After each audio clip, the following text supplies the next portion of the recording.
안녕하세요. 엑셀 투 파이썬의 김판다입니다. 강의를 하다가 이런 질문을 들었습니다. 강의에 쓰이는 데이터가 왜 이렇게 깨끗하세요? 실제의 데이터는 예제처럼 정제 안 되어 있지 않나요? 맞습니다. 실제 데이터는 훨씬 더럽죠. 지금은 초심자인 분들도 있을 것 같은데 차근히 함수를 배우는데 적용할 데이터까지 더러우면 배우기가 힘들잖아요. 그래서 정제된 데이터를 드리는 겁니다. 하지만 저희가 실습해볼 예제도 점점 실제 데이터에 가까워져야 할 겁니다. 그래서 오늘은 실제 데이터 분석할 때의 큰적, 결측치를 처리하는 것을 해볼게요. 데이터를 수집해보면 꼭 뭐 하나가 빠져있죠. 그 빠져있는 결측치를 처리하는 대표적인 두 가지 방식, 채우느냐, 버리느냐에 대해서 알아보겠습니다. 오늘도 엑셀 실무를 파이썬으로 해보자고요.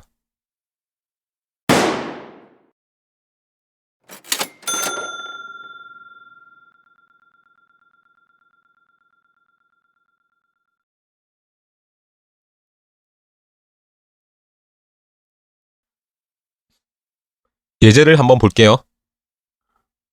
A표는 각 사람들의 시험 성적을 나타낸 표입니다. 이렇게 사람 이름이 있고 점수가 있죠. A표의 값이 없는 사람은 시험 불참자입니다.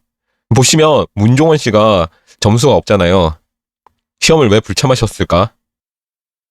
이런 분들 때문에 저희가 결측치를 처리를 해야 되는 겁니다. 또 있네. 김동영 씨. 이분도 문제입니다.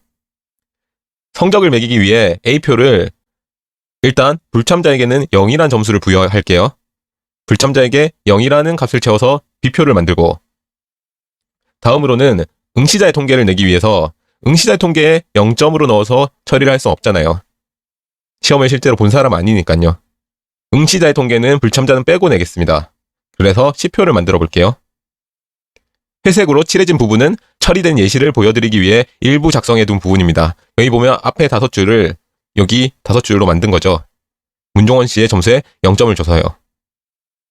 C의 경우는 문종원 씨의 데이터가 빠져서 4줄만 들어왔습니다. 나머지를 완성하세요. A표는 시트 2에 있으니 그것을 활용해서 만들어주세요.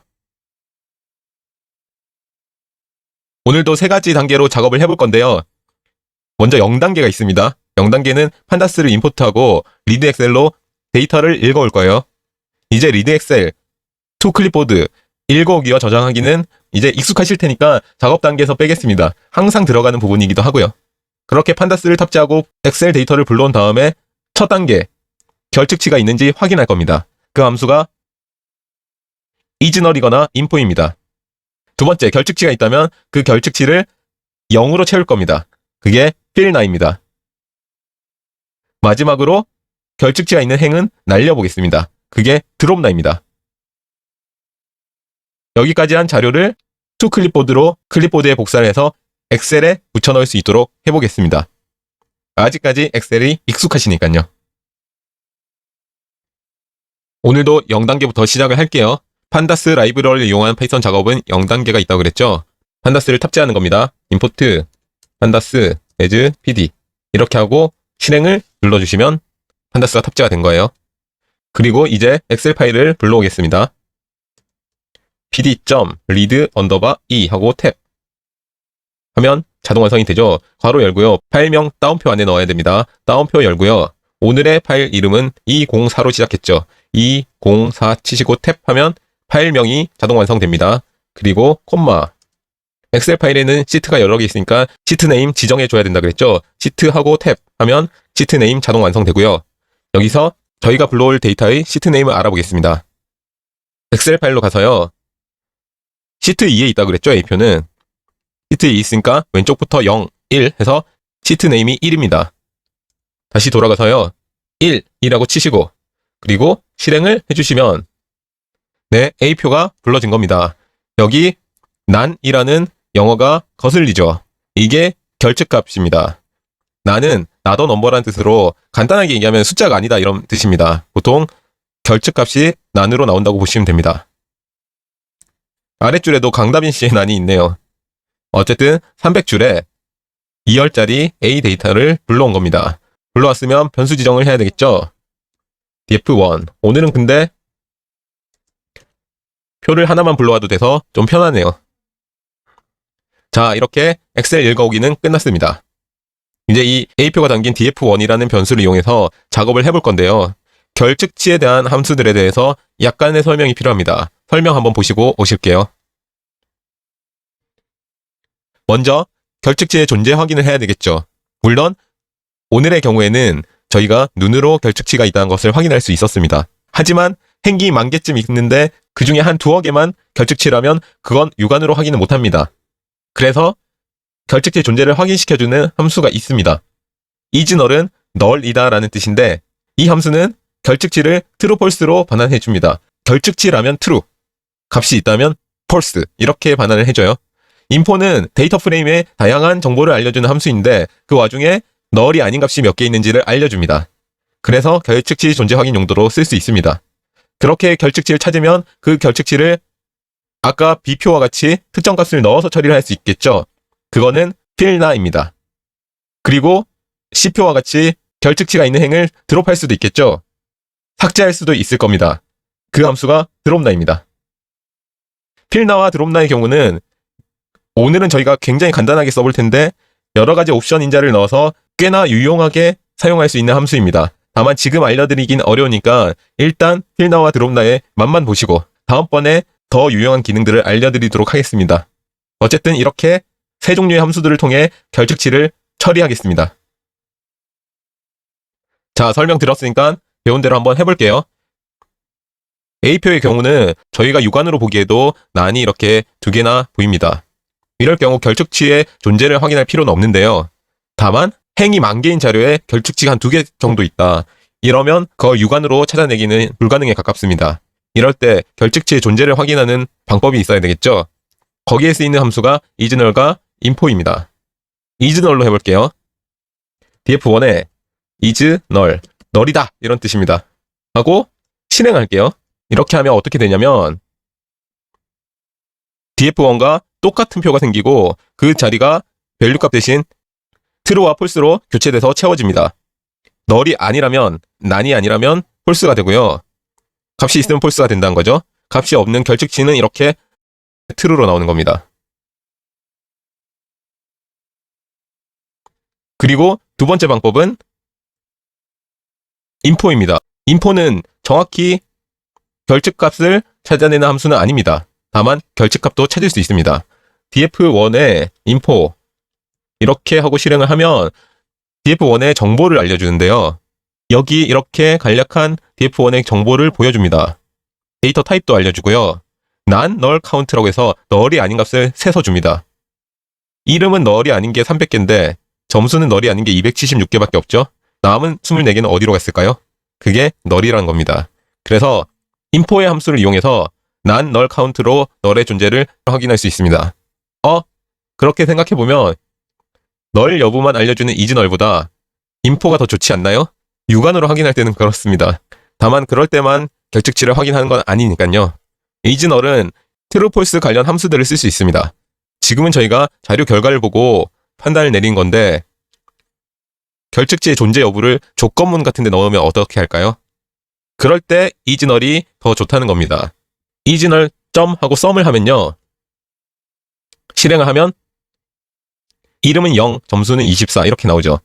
방금 true, false로 나왔던 df1 isNull이라는 이 데이터 프레임이 sum으로 숫자로 바뀐 겁니다. true는 1, false는 0으로 해서 합쳐진 거죠. 결측치가 true입니다. 고로 점수에 true가 24개 있다는 거를 알 수 있습니다. 여기서 sum을 한 번 더 하면 0과 24도 더해줍니다. 24가 되죠. 결국 이렇게 했을 때 0보다 크면 결측값이 있다 없다 있다 뭐 이런 식으로 조건문도 짤 수 있는 겁니다. 그래서 각각의 용도가 다르고 단지 사람이 판단한다면 info가 여러모로 좋은 점이 있습니다. 자, 결측치가 있다는 거는 눈으로도 알았지만 확인도 했죠? 그러면 결측치를 특정 값으로 처리한 fillNa를 해보겠습니다. fillNa는 엄청 쉬워요. fillNa는 다양한 옵션으로 다양하게 쓸 수 있는데요. 저희는 오늘 아주 기본형 디폴트를 쓸 거라서 아주 쉽습니다. df1 .fillNa 하고 괄호 열고요. 원하는 값, 채우고 싶은 값만 넣으면 됩니다. 0이죠? 그리고 실행. 그러면 문종원 씨와 강다빈 씨의 점수가 0점이 되었습니다. 결측치에 0이란 값을 넣어서 채운 거죠. 이게 저희가 원하는 B표입니다. 고로 변수 지정을 해줄게요. df2는 이렇게 하고 df2. 저희가 원하는 B표에 해당하는 자료가 df2라는 변수에 담기게 된 겁니다. 그러면 다음으로는 C표를 만들어야 되겠죠? 결측지가 있는 행을 삭제를 해보겠습니다. 마찬가지로 드롭나도 여러가지 옵션 인자들이 있는데 저희는 오늘 디폴트에 가까운 값을 쓸 거기 때문에 어렵지 않습니다. df1에 드롭나 하시고 괄호 열고 닫고 이렇게 하면 끝입니다. 보시면 행이 276행으로 줄었죠? 널이 24개가 있었고 그 24개의 행이 탈락한 겁니다. 강다빈씨 안 보이죠? 이렇게 된 겁니다. 저희가 한 것은 행을 드랍시킨 거고요. 결측치가 있는 열을 드랍시킬 수도 있습니다. 그때는 괄호 안에 엑시스가 1이라고 쳐주시면 됩니다. 이렇게 하시면 점수행이 아예 날아갔죠? 왜냐면 점수행에 결측치가 있었으니까요. 그리고 특정 행에 있는 결측치만 그 행을 날리겠다. 뭐 이런 식으로도 가능합니다. 추후에 그런 부분은 함께 해볼 기회가 있을 거예요. C표가 만들어졌으니까 저희는 또 df3라는 변수에 지정을 해주겠습니다. 자, 여기서 하나만 보여드릴게요. 저희가 df1에 필나도 했고 드롭나도 했잖아요. 그럼 현재 df1은 어떤 상태일까요? 이거는 코딩을 좀 해보신 분은 아주 잘 아시는 건데 파이썬으로 코딩에 막 들어오신 분들은 생소할 수도 있거든요. df1은 그대로입니다. df1에 드롭날 했거나 df1에 필날을 했다고 해서 df1이 변하진 않습니다. 올려보시면 df1에 드롭날 한 거를 저희는 변수에 지정했고 그렇기 때문에 변수를 실행했을 때 값이 탈락된 드롭나가 된 값이 나오는 거지 이걸 친다고 df1의 데이터 자체가 드롭되는 건 아닙니다. 그래서 변수 지정을 잘 해주셔야 됩니다. 여기까지 끝났고요. 클립보드에 복사하면 끝입니다. B표부터 해볼게요. B표는 df2였죠. df2.to 언더바 클 탭 하고 인덱스는 오늘도 필요 없네요. 인덱스 이퀄 폴스 이렇게 하고 실행을 하시면 복사가 되었습니다. 복사된 걸 확인하러 갈게요. 엑셀 파일 부르겠습니다. 여기에 B표에 붙이면 되는 거죠. 여기에 붙이겠습니다. 이렇게 되면 문종원씨 0점, 김동영씨 0점 이렇게 결손값이 0점으로 채워진 표가 완성되었습니다. C표도 만들어 올게요. 마찬가지로 똑같이 df3.to 언더바 클 탭 하고 인덱스는 오늘도 폴스 이렇게 하고 실행을 하면 df3가 클립보드에 복사된 겁니다. 엑셀에 붙일게요. 붙였습니다. 이 데이터에는 문종원 씨라든지 김동영 씨의 데이터가 없죠. 완성입니다. 전체 코드를 모아볼게요. 코드를 모아놓았으니 천천히 한번 보시고요. 필요하신 분은 스샷을 찍으시거나 화면 영상에서 코드를 추출하시면 됩니다. 물론 파일로 필요하신 분들을 위해서 파일도 제공을 하고 있습니다. 저희가 매번 하는 리드 엑셀과 투 클립보드 그것이고 가운데 필나와 드롭나에 대해서 새로 배웠습니다. 다음 시간에는 엑셀의 주요 기능 중에 하나인 조건문 if를 파이썬의 판다스 라이브러리로 어떻게 적용하는지에 대해서 알아보겠습니다. 수고하셨습니다.